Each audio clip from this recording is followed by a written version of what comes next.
Forces notes. Balanced forces cause no change in motion. Unbalanced forces cause a change in motion. Well, what does that mean? Well, let's take a look at a book at rest. First of all, no change in motion means the object will do what it is already doing. A change in motion means some form of acceleration. All right, let's take a look at the book.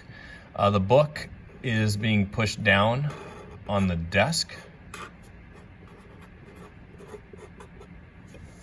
That's what's called the applied force. And the desk is pushing back up on the book. That would be called the normal force. And we'll just label them the objects in this case. So this would be the desk. And you'll see that those two forces are exactly balanced, and the object continues to do what it's already doing. No change in motion.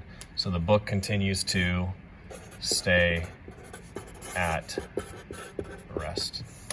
We'll come back up to the one with the car that's moving at constant speed, but let's first do this one down here.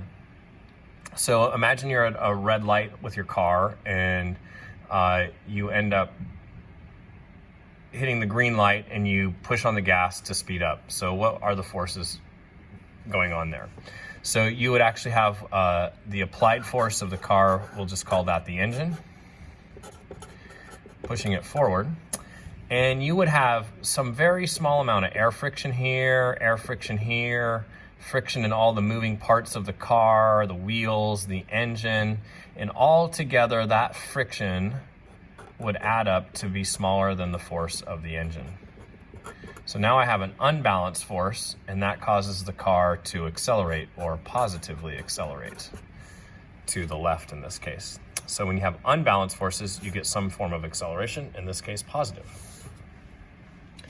All right, well, if you keep doing that, you're gonna find that this arrow, as you go faster and faster, this arrow is gonna get bigger and bigger and bigger until these two arrows are equal in size. So the force of the engine is gonna stay the same. I'm gonna try to draw that arrow about the same size as I did. And friction will eventually match it. And so you'd have the force of the engine and the force of friction equal, and the car continues to move at a constant speed. No change in motion, it goes a constant speed. So staying at rest or constant speeds are no changes in motion. Okay. And then over here you slam on the brakes. So what happens there is the brakes cause tons and tons of friction around here. So my friction arrow gets very, very large. Friction. And the force of the engine is either going to be 0 or very, very small. So we'll just say this is the engine, it's very small. And now I have a much greater force going to the right than I do the left. But remember, the car's already moving this way. So you're moving this way, and now you have an unbalanced force the other way. That is going to cause negative acceleration.